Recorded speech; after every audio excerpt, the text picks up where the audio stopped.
Happy Monday night, everybody. I'm Aaron here in Pensacola, Florida, in the Bowtie Treasure Studio. I hope you're doing well tonight. I have a project behind me that's basically a part of a vanity desk. I bought it. It was already separated from its twin tower, if you will. And I really am not too worried about.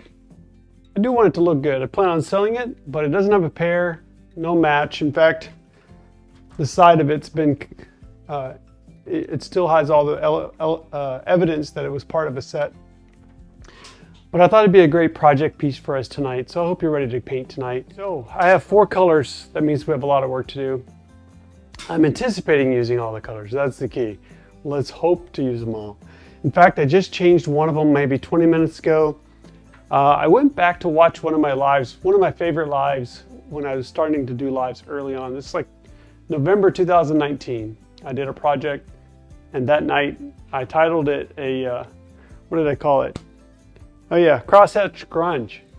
So I really enjoy this technique. I want to share it with you. And in fact, that live I even used my butcher pan, and I'm going to put some colors on there so we can keep it a little bit more freestyle. Instead of dipping into a bunch of containers, I can mix it around if I need to. But let me just tell you, the basic premise of the technique is that I'm going to basically layer color, and the crosshatch just basically means I'm going to go vertical and horizontal. That's usually the direction of the strokes, almost like woven pattern, if you will. This is a base coat of Muscadine Wine. You can see that there. I actually like the color like it is, but it needs a little bit more character. And I am embracing all the flaws, all the scratches. I even missed some spots, and that's okay. That gray boss, I cleaned it with white lighting and then used gray boss. I'm just gonna own it. I also put at the top a couple Would You Bend appliques.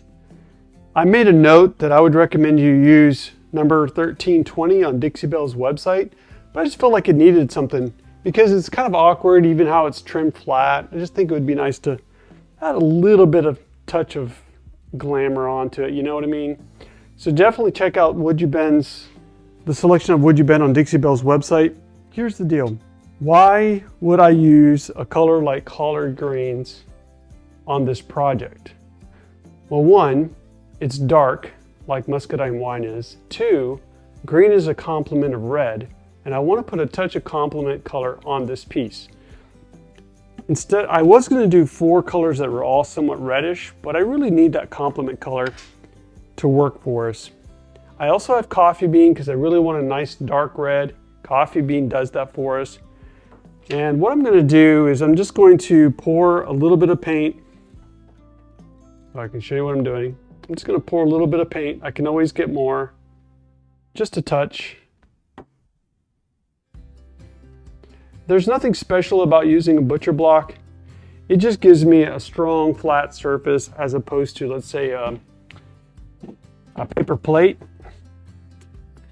Now I'm going a little bold of Honky Tonk Red, but I thought it would be good to have a little bit of a bright color, and this is kind of messy. And then I'll bring back in the original color, which is Muscadine Wine. Let me pour some of that out real quick. When you're doing this kind of technique, it's not critical that you have 2 solid coats of the base color. Like I said, I really want to make sure that here's our color palette. I really want to make sure that the piece stays rough and rugged.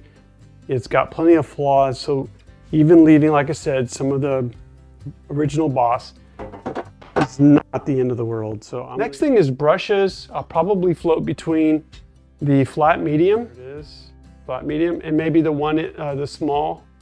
The principle or the guide that I will use here is work dark to light for this technique. You'll notice that the coffee bean and collard green are a little close in value, but that's okay. This color is going to give us that highlight or that complement color. So let's do the coffee bean first. You feel like an artist when you have something like this. Now remember, we're calling it crosshatch. All right, so this is the part where I'm going to And this is not necessarily a new technique for me. It always feels new when I change the colors. I'm almost creating the shading, the shadow part, or almost the, if you would think about how people typically would wax something. So I'm infusing dark in the shadow or uncleaned, simulating the uncleaned area of a project.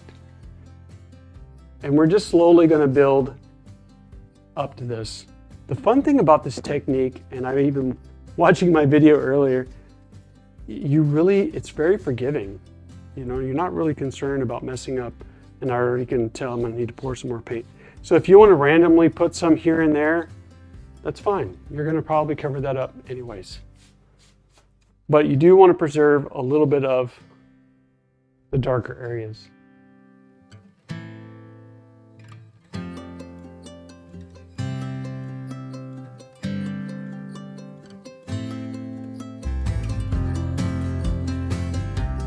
You're going to find that the paint itself is giving you a little bit of texture as well. You might find that you need to do a little bit of light sanding. And when I say light sanding, one of Dixie Belle's sanding sponges would work well for that. Use them all the time. Always, because it just gives you the ability to remove any rough surfaces. And because it is chalk paint, it's going to have a little bit of a texture. You can see it.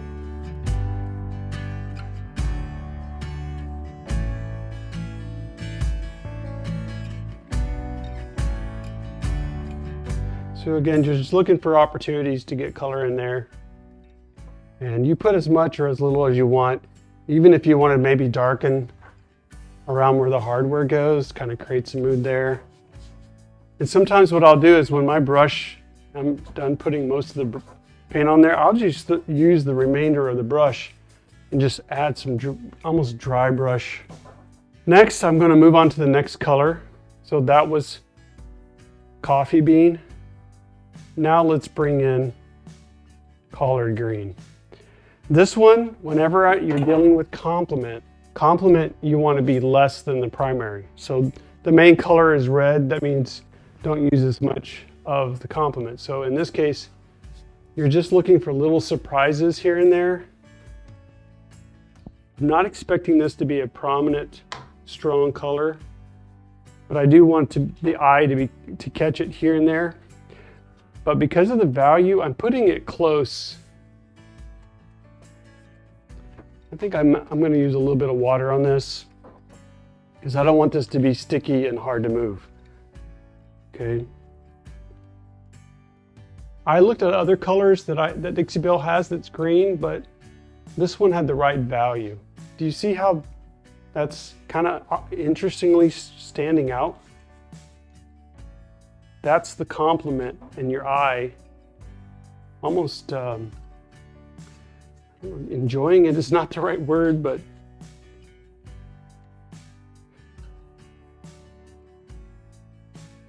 up, down, left, right. It's almost creating kind of a grayish tone. And I'm just wetting that down because I want it to be looser than what I did. You use as much misting as you want.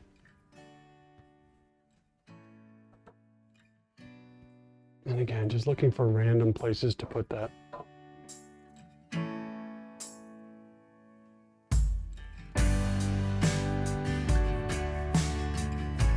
I kind of feel like I'm almost like creating my color tonight or vampire grunge.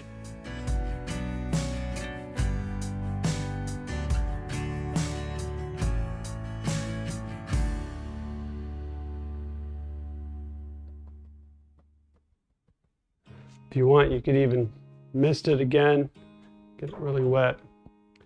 By the way, you can do a lot of the same technique with Terra.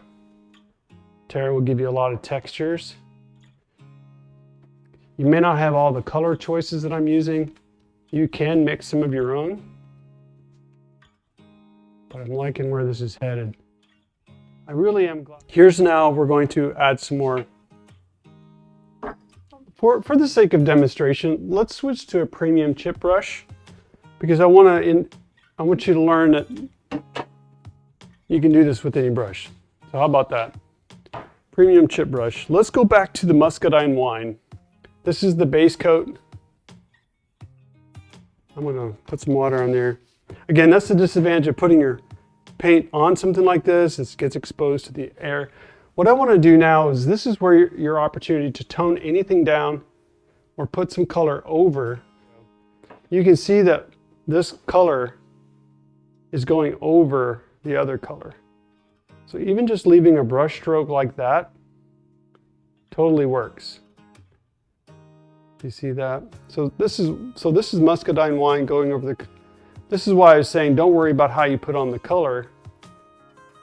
You're going to cover some of that up, and it's just all about layering.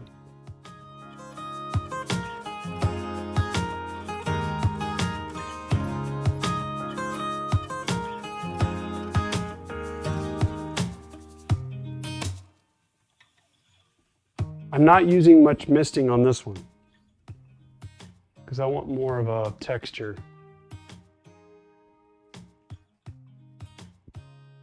This piece actually has, have you ever seen that old antique furniture that has blistered varnish? Yep. I just cleaned and painted Boss right over it. I wanted that texture. I don't want to lose that blistering. Some people would just sand it all down. This is not a piece that you're trying to preserve history by sanding it down. It's not going to accomplish anything. Someone's going to buy this because they want a character piece. Maybe it's as simple as just maybe an entryway, maybe you put a plant on it, whatever it is.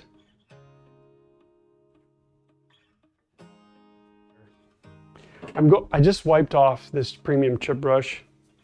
Let's see if the premium chip is the way to go. So I'm just going into my palette, just a little bit of paint.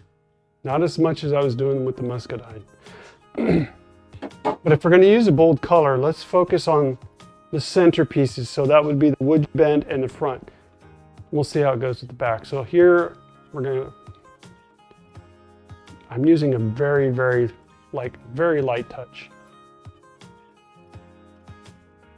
If you've watched enough of my lives, especially in the last 2-3 months, I've used the statement of as you get lighter, use less of the color. So this is what I'm doing. I'm using just a little bit of it. I'm creating a little bit of a glow. So you see how it's hitting right in here, right in there, on the top, just a little bit up there.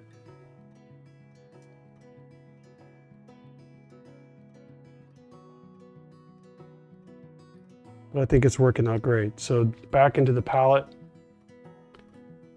and cross hatching that. Hitting edges is really nice. Skate it, breeze it, whatever you want to call it. Just highlight, hit some highlight areas. Where's in here?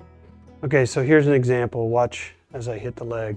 So right now it's kind of flat, but when I hit it, just very light pressure. I'm trying to hit the highlights. You can do this with any color. It could be gold, could be buttercream. Buttercream would kind of ruin the grunge look. Again, if you get too much, you can come in there and touch it with your finger or spray it. You could totally spray this and make it drip if you wanted to.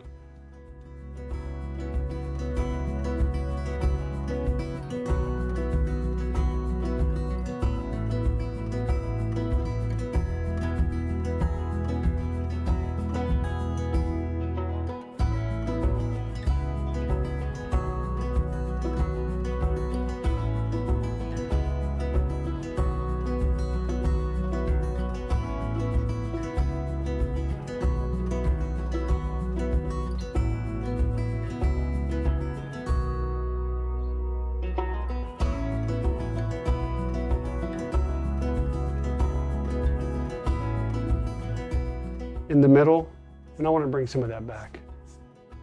So just highlighting the middle. I kind of want them centered. You're creating a little bit of a vignette. There we go. You see the texture? I don't know if it's coming through, but all of that really cool texture. There you go, see that? So I just embraced all that. And you can see some up there as well. Okay, so this is gold. But there's also copper and bronze. I think gold will look great, but we want copper. We're gonna try copper.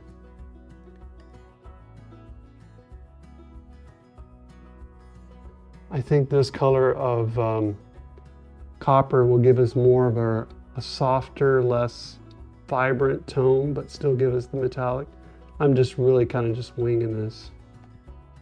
Yeah, I like this. It's a little bit more subtle. So gold can be really bright, but on this dark color, and I'm not really covering up all the red that I did. I'm just giving it almost like it used to be gold, but it wore out. You can even take some of this copper and just hit some corners. And maybe even dab it, like it's slowly worn out. And then I have the hardware, it's original. I'll probably put some of this on the hardware too. I like mixing it up. So again, I'm kind of dabbing so it feels a little bit more worn out. And that gives it a little bit more depth. This part's totally optional to the look, but I like where it's going. Just a dab of metallic. And I really can't get that with my finger, but I guess I could try, but I do want it to be somewhat dabbed. And then the next thing will be the hardware, which as I mentioned, I still have, but it's not clean. So I'll show you the before the hardware. The hardware is dark and grungy, but when I polish that up, it'll look really nice. I think we're done. So I hope that helps you. Try it out. Try it on the small piece, try it on the big piece, and don't be afraid to just layer it. Keep in mind, one of the things that always helped me is to always make sure I somewhere of one of the 4 or 5 colors you use a complement color. That means it's opposite on the color wheel, red and green, orange and blue, yellow and purple, that kind of thing. That'll help you set up. But if the complement is much less than the main color, keep that in mind, you'll have a lot of success with your project. Okay, well, until next time, I'm Aaron here in the Bowtie Treasure Studio, Pensacola, Florida. Thank you so much for watching. Until next time, be awesome, be creative. We'll talk to you all later. See you later.